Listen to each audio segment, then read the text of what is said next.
Hello everyone and welcome back to another video.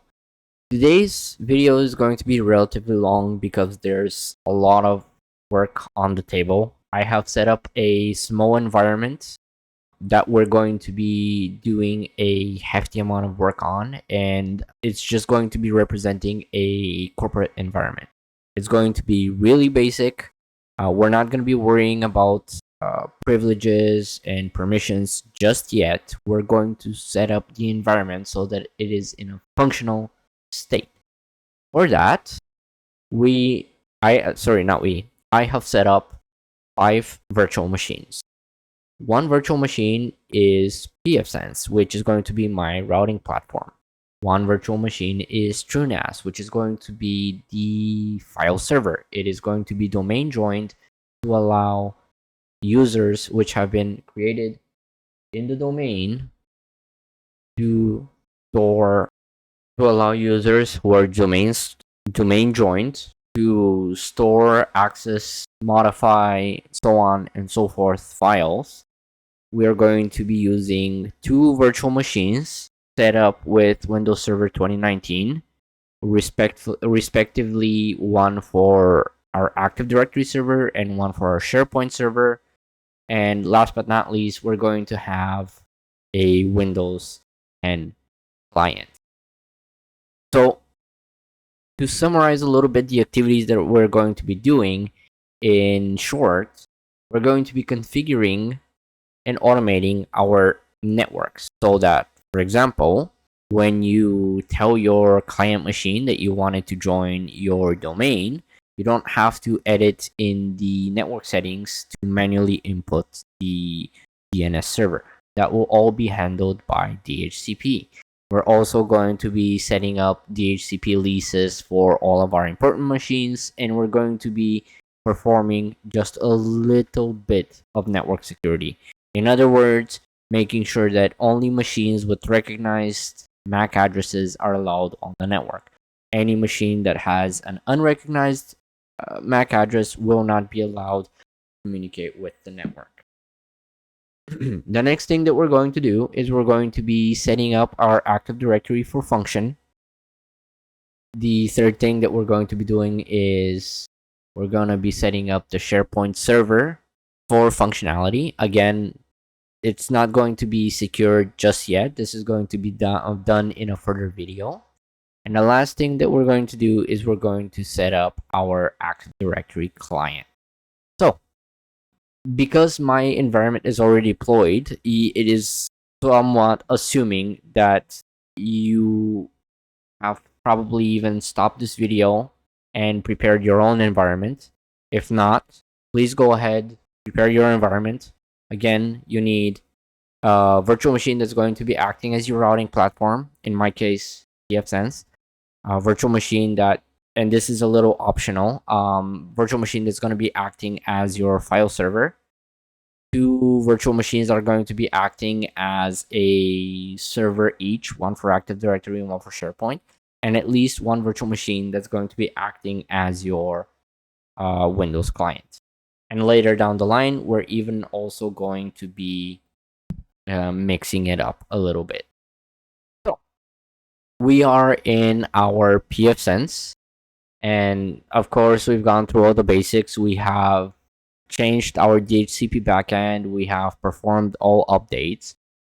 And the first thing that we would want to do, because we're just going to be making sure that all of our servers have static leases, is we're going to go under status and DHCP leases, and we're going to see what has what.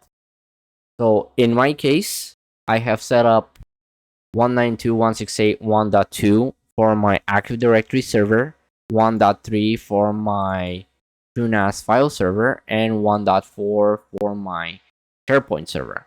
Of course, I have also given them descriptions. It is just so that I can more easily identify the servers themselves. As you can see, I have currently still left my Windows 10 client to be with a randomized name, and that's because I am just using it to access the network with administrative resources, and then further along the line, we are going to be locking that up a little bit. But for now, because I want to have a little bit of free reign on the network, we are going to be accessing the server with a standalone image. For the next step, so that we can start automating our network a little bit more, we are going to remember the name of our Active Directory server and the host name as well. So I'm going to go ahead and copy the host name and remember the address. Under services and DHCP server, we are going to scroll down where it says DNS servers, and we're going to fill out the following information. 192.168.1.2, which is my Active Directory server. Make sure that you do not put that with your IP. And then 192.168.1.1, which is my routing platform, in other words, PFsense. Again, make sure that you do not add that into the IP box. Scrolling down a little bit in the gateway box, what I personally do is I put again the IP of my PFsense box. That's because I don't have high availability gateway, or I don't have anything crazy like a secondary router that I'm using to navigate my network. So if you did, the address for your gateway would be a little different. But if you do not, you can go ahead and feel free to use the address of your PFSense instance for your gateway. Under domain name, if you have not set up the domain name inside PFSense's configuration file, this is where you're going to put the domain name. I myself am just going to set up a dummy domain as my.office. And scrolling down just a little bit, we are going to display the advanced settings for NTP, and we're going to use PFSense as the network time protocol server. And I just found a little bit of a mistake, so it's just going to be corrected real quick to 192.168.1.1. Everything else, for the time being, we are going to leave it as is. And once you're ready, just go ahead and click Apply Changes. Before we continue further down the line, if you want to secure your network a little bit more, what you can do in the DHCP server section under Services DHCP Server, what you can do is you can, under Deny Unknown Clients, what you can say is you can only allow known clients from this interface. However, something that you need to know about that option is that if the machine is not listed into your static ARP DHCP static mapping, if it doesn't have static ARP enabled in the DHCP static mapping, it will lose all communication with the machine, and it will essentially get booted off the network. You will not be able to communicate with PFSense anymore, and you would not be able to access the internet on that network as well. So that's something that can be set up a little later, not right now, but this is the more secure option that I was telling you about. For the most part, the automating the network option has been done. What we need to do next is start setting up our Active Directory domain. I am currently in the remoted into the Active Domain server, and as you can see, we have not yet set up anything.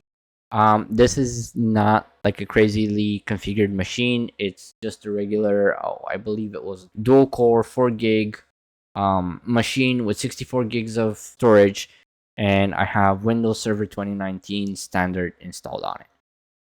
Start Server Manager, click on Add Roles and Features, click on Role-Based or Feature-Based Installation, click on Next, make sure you select this server, and again, make sure that it has received the proper address from your static DHCP lease, and then click on next. Under server roles, we are going to be adding the Active Directory domain services. So go ahead and click on that and click on add features.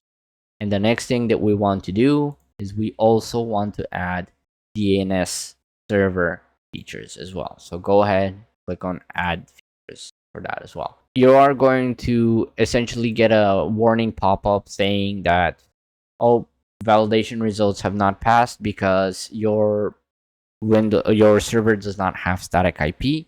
It basically, this validation check only runs against the Windows configurable network interface. It does not take into consideration any outside static DHCP leases or anything like that. So if you have in PFsense, just like I did, set up a static DHCP lease, and you're not overly worried about manually controlling the IPs inside of your network, you can go ahead and ignore this message and then just click continue. Once you are happy, go ahead and click on next. I do not care very much about Net Framework 3.5 or any of the additional features, and we are going to get into the installation of our features, and we will be right back. Something that I did forget to mention that I'm going to just pick up right now is that there are two sort of prerequisites, if you want to call them that I sincerely and wholeheartedly recommend that you guys install on any type of server that you are setting up and deploying. Number one is an alternative browser. I personally like Firefox, but if you like Chrome, if you like Opera or any other browser to your liking, go ahead and install that, simply because navigating the internet on Windows Server is bad enough when you need some basic features.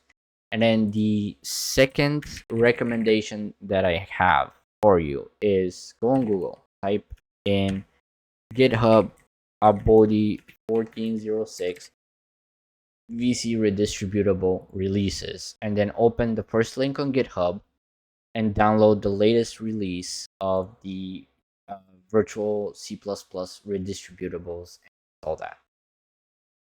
The reason why, it's a lot of software has this as a baseline requirement, and just to ensure that everything runs smoothly, this is basically a pre-packaged of everything since 2005, I believe. It's just a package of all the 64 and 32-bit Visual C++ redistributable executables, and it installs it on your system as one package. Really neat. Once the feature installation has been completed and we have both DNS server and Active Directory domain services installed, we can go ahead and proceed with the next task, which is to promote this domain controller to a primary domain controller. So let's go ahead and add a new forest. The domain, as I mentioned, would be my.office, and click on next. Under the DSRM password, grab a password generator online and go ahead and input it here. Make sure that you keep it in a safe place in case you ever need to add an additional domain controller to your network. Under the forest functional level, leave it at the highest available. For server 2019, the highest forest function and domain function level available are both server 20. And then go ahead and click on next. Under DNS option, we're not really worried about DNS delegation because we are setting up the service right now. Under NetBIOS, if you have, I believe it was under 15 characters, the whole domain name would pop up. But if you have above 15 characters in only the primary part of the domain, not the ending of it. Or sorry, I keep forgetting the word. Not prefix, but like the ending of it. But if you're just the domain, in my case, how it is my.office. So instead of the word my, you have something that is within 15 characters or less. It will show up completely under the NetBIOS domain name. But if it's something that's above 15 characters, it will get truncated. For now, we'll just leave it at that. In either case, it is a dummy domain name, so we're not overly worried. Database, log files, and sysvolume folder, leave them as defaults, and then click on next. Under review options, make sure that everything is looking basically what you set it up to be. And prerequisites check. Again, it will pop up at you saying that there is no static IP set, but this is not a problem for us because we do have it set up with a static DHCP lease. So no matter what, our IP address will not change anyways. And then click on install. Alrighty. So as soon as your Active Directory server installation has been completed, the server is going to reboot itself, and after several minutes of applying Windows settings, you are going to be greeted with a slightly different login screen with your domain name before the username. Now, the domain administrator username is going to be the same as what it was just before you activated Active Directory services. So if your password was password123, the domain administrator account will retain password123 as its password. So let's go ahead and log in with the domain administrator account. The next thing that we are going to be performing is we're going to be setting up the DNS server that is going to be working on the Active Directory, alongside the Active Directory server. So we're going to be adding a little bit of information such as the file server, domain name and IP, and then PowerShell. We're just going to automatically connect it to the domain. So we don't have to worry about that just yet. But because the operating system that we are using for our file server is not a Windows operating system, some of the work that we need to do is manual before the actual joining gets taken care of.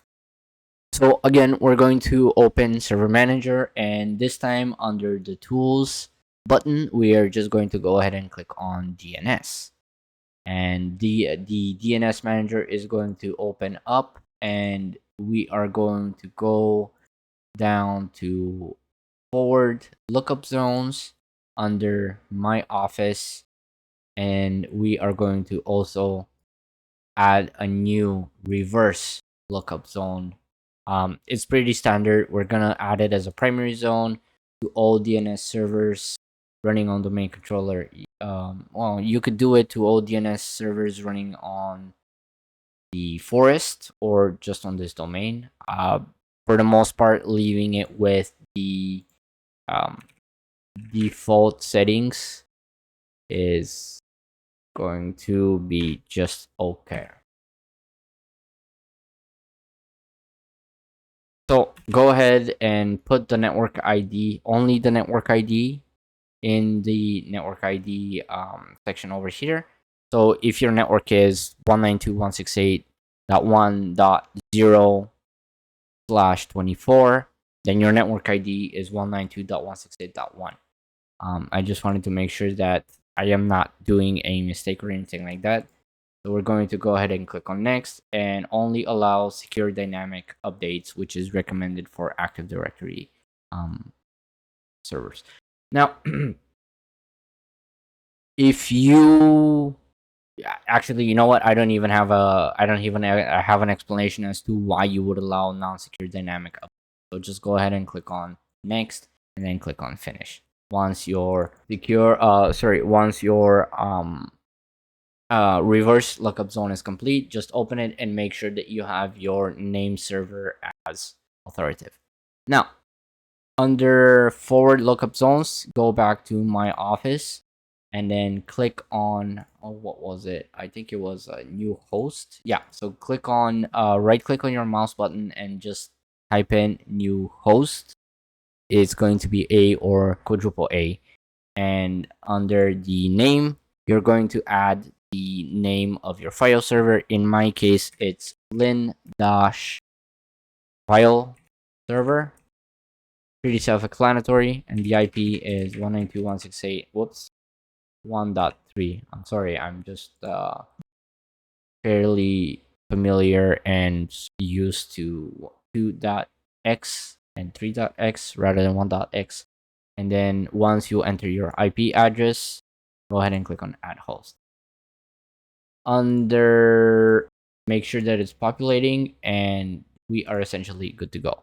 If you want to just verify a couple of things, you can open command prompt, type in ipconfig, make sure that now your DNS suffix is properly recognized as my.office, and that your Active Directory server properly has the IP that was set by the DHCP lease.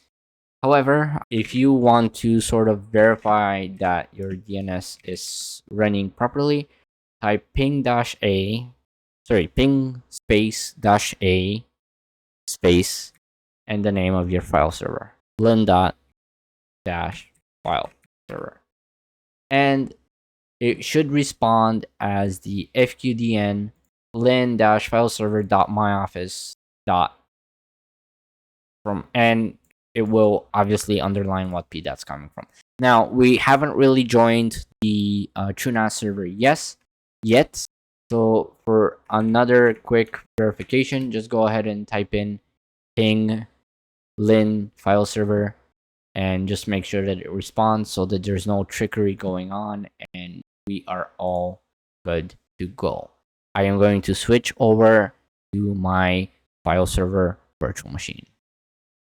Now, because for the most part, TrueNAS is actually managed through the web interface, what we're going to do is, again, I am just going to switch over to my Active Directory client machine, and then we're just going to access TrueNAS from its web interface. If I remember correctly, the password, it should be that. Yes, it is. So, load up your file server or whatever you are using for file server. It could be Windows. If it's Windows for your file server, then you're just going to have to domain join it, and that would be the end of that.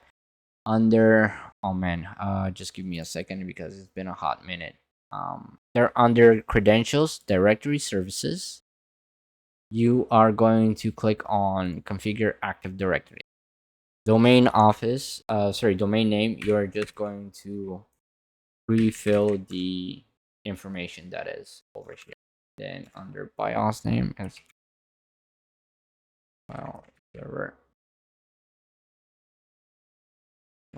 Under domain account, make sure that you're adding it with an administrator account. Okay, and then last but not least, make sure that you click on enable so that it can actually join the directory forest, and then just wait for it to. Oh.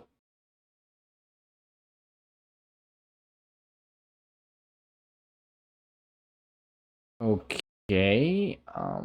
Kerberos.tcp.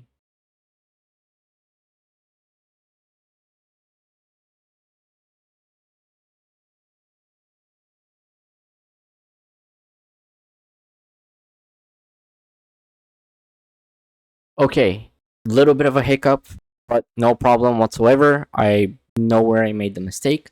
If you end up getting the issue in sorry, not PFsense, in Truenas, where it tells you that DNS server blah blah blah cannot resolve for Kerberos domain TCP whatever. Basically, what it just means is that PFsense as its own does not have does not have the necessary records to be a Active Directory DNS server. So the fix to that, what you need to do is you need to go back into PFSense, into your just whatever your address is under services, DHCP server, and scroll down to the DNS servers and just remove PFSense as a DNS server option, and then click on save again. And that this time, when you go ahead try to join your Active Directory domain from TrueNAS, it will not give you that problem anymore. So that was a little mishap on my part. I apologize.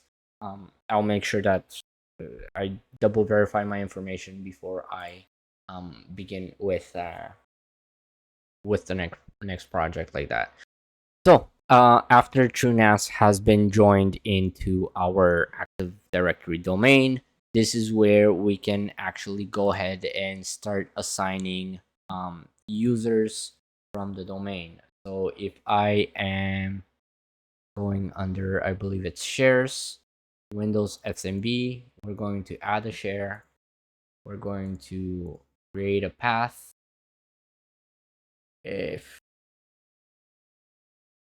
And we're gonna keep it at private SMB data shares, and under description it's gonna be just whatever. And we're going to enable the service.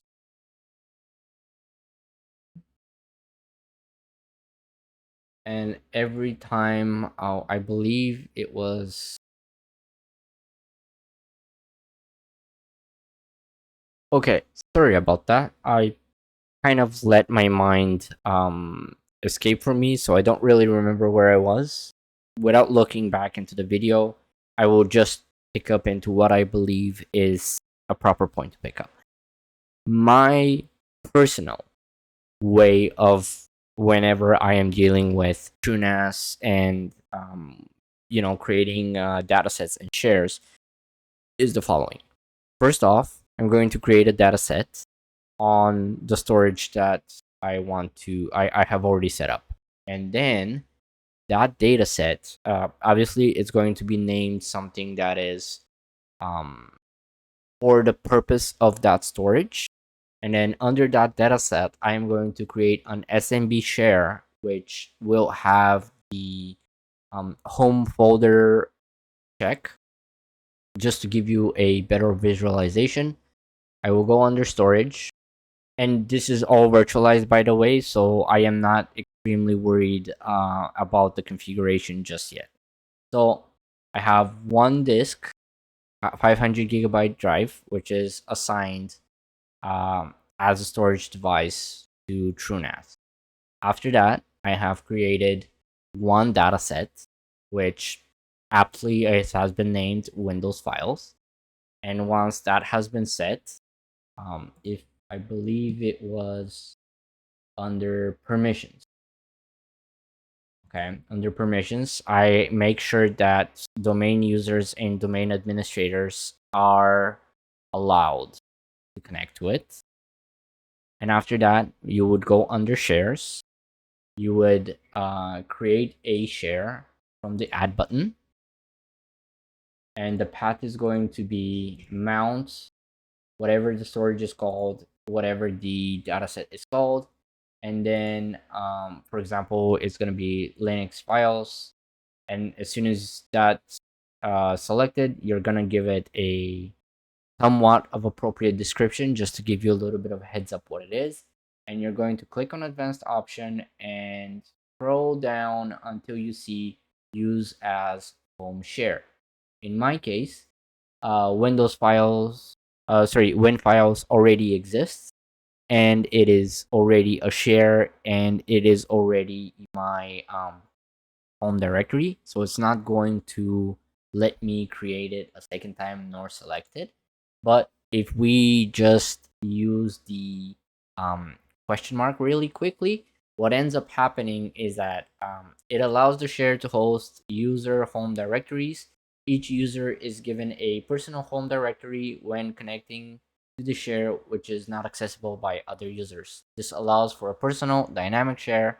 Only one share can be used as the home share. That is both practical and impractical for the following reasons. Number one, probably the biggest and most practical solution is that it literally automates the job for you. So every time a user would automatically connect to it, it would automatically create the share for the user. And it's just that. The second reason is that as soon as you map it, the user doesn't even have to log in yet because it is done on the first login of the user. Boom, that share is there. Everything is hunky dory. However, the unpractical, I guess, point of it is that please allow me to show you is whenever you are, or maybe you have for whatever reason made an accident and you have not mapped your user properly. If your user connects to it, they will be prompted with network credentials. And knowing users, from my point of view, users have never been receptive of something that is just not convenient for them. So if something that potentially could cause you problems is the wrong mapping of users, and then users complaining about their storage share not working properly. Something to keep in mind, just if you're deploying this type of combination, just make sure that the user connects on the spot and you can see that their storage share, or sorry, their home share is working properly, and then make sure that you manually map it with the wildcard is the word that I was looking for.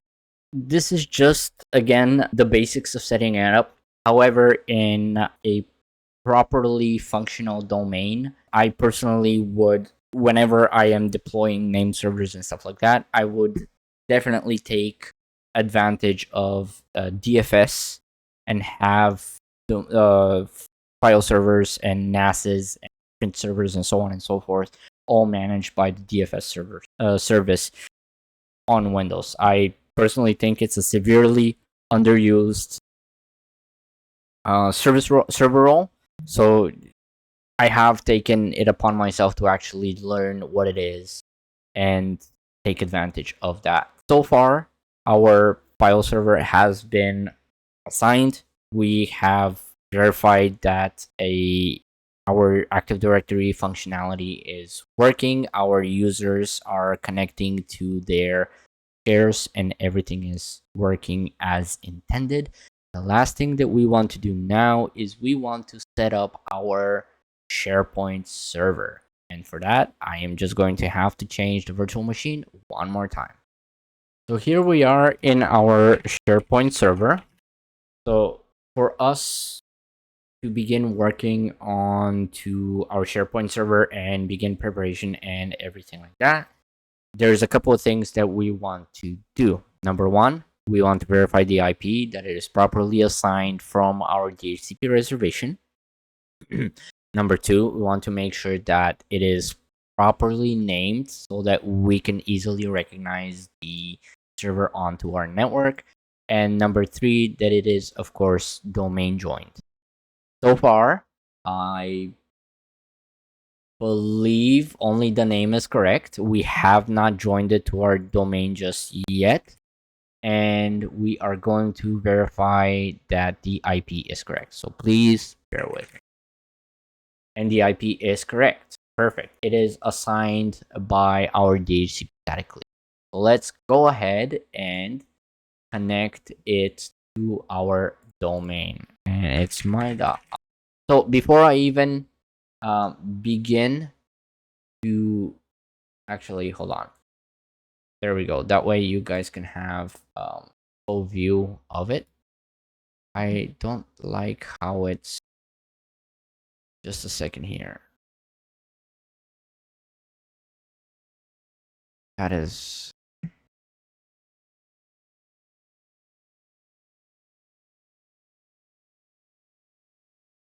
where is it? Where is it? Where is it?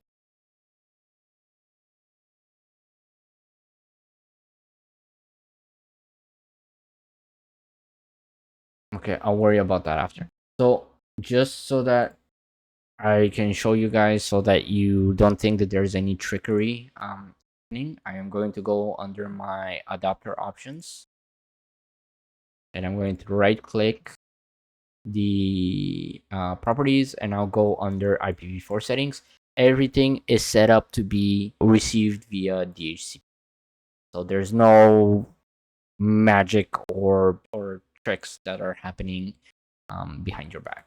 So when I go and I request domain join, my server will automatically find the active domain host and request to join it that way.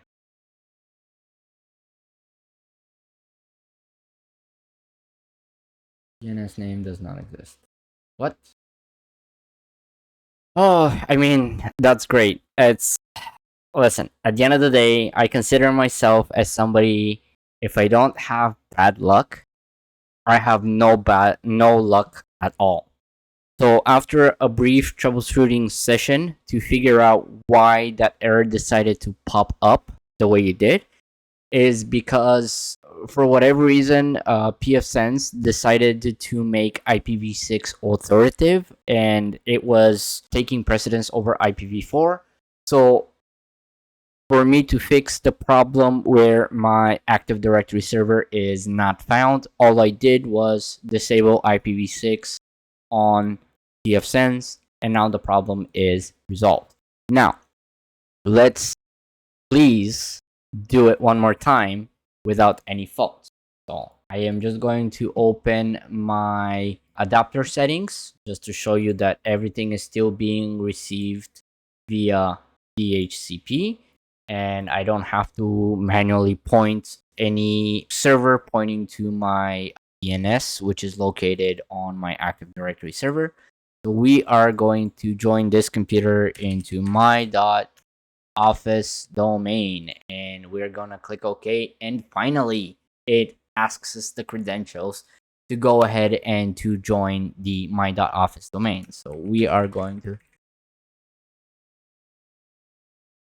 I was confused initially as to why it was doing that, and when I would do the ping space dash a and ns lookup, it would continuously respond with IPv6 addresses. So I ended up, like I said, disabling all IPv6 networking from PFSense, and lo and behold, the problem has resolved itself. So we are now officially part of the my office domain with my SharePoint server. However, I will not reboot it right away because I am waiting for some updates, and as soon as the updates are done, I will reboot it then. Okay, the server has finally updated, and the only thing that I have done so far is I've gotten the ISO and just made a copy of it inside my downloads. To proceed with a fairly standard installation of SharePoint and you're not sure what the prerequisites are, there is a very handy prerequisite installer that just needs to be run as administrator. So just right click, run as administrator, and it will download all the prerequisite files that are needed so that the server can run right after this. If you possibly take a notice, you are potentially going to realize that you might need to run the preparation tool a couple of times. Through a little bit of trial and error, I have come to the conclusion that the tool kind of quote unquote times out when it's setting up the IIS server, but in reality, it's eh, because when you install a brand new server, it's not really the IIS service is not really installed or configured. Now, I'm not saying go ahead and do it.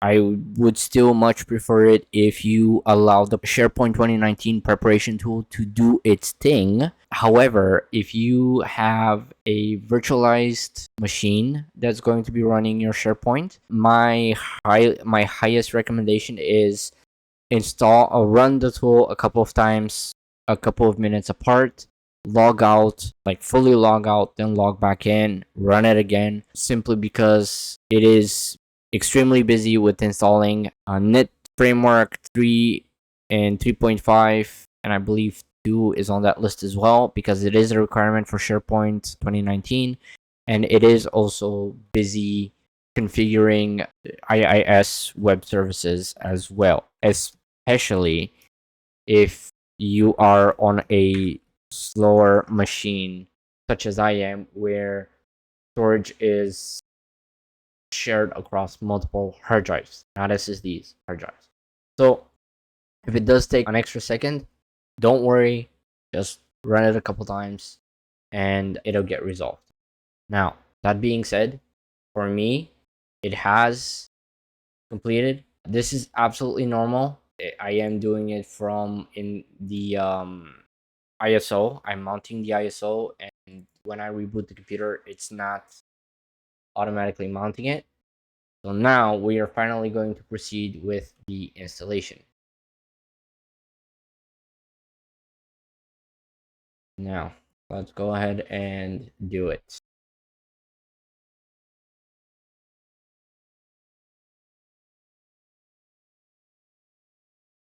And once you allow the prerequisite preparation tool fully complete its cycle, you are going to see that the setup file, setup.exe, is not going to return any more errors. Here we are. I'm gonna input one of the trial keys. I'll be right back, and then we will continue with this. Okay, my trial key is fully inputted, and let's go ahead and install it. As per the recommendations from Microsoft, just a second, I will pull those out as well.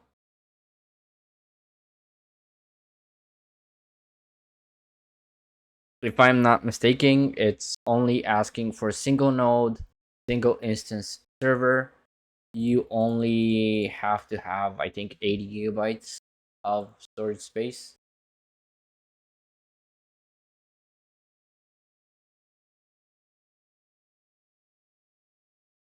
What's 2019 server requirement?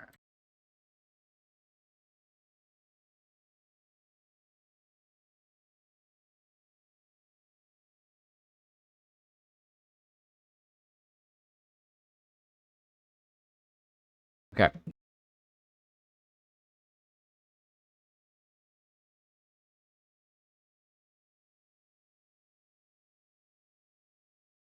Let's see. Yeah, so it's not really a lot. It's 80 gig for the system drive and 100 gig for the second drive.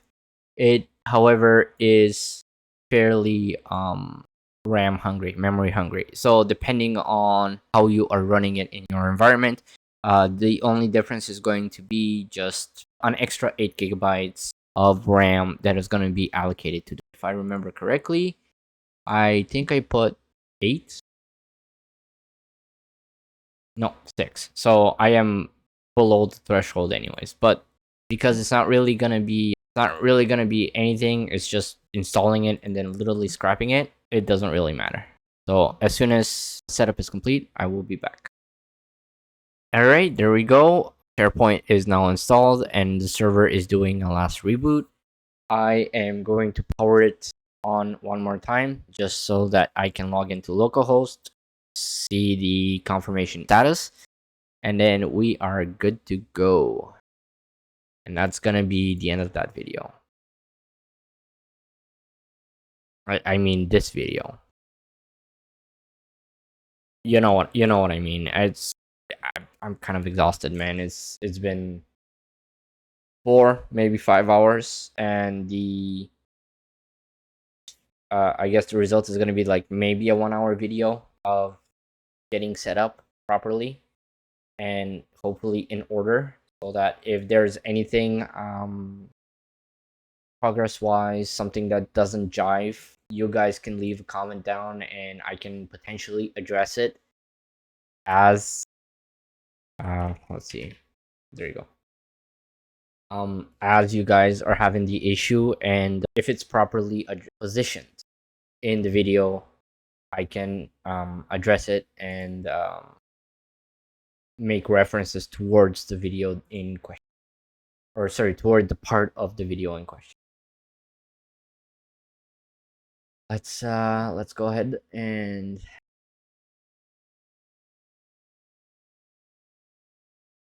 that's fine.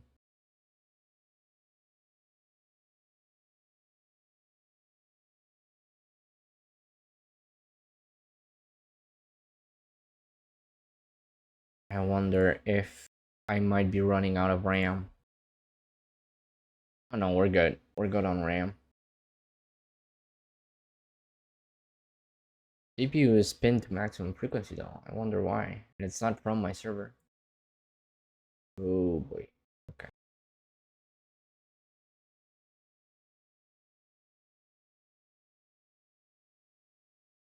Okay, there we go. And we are okay, that's fine.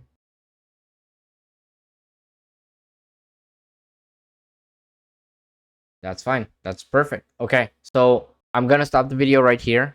We are going to continue the setup later. But for now, thank you very much for joining me.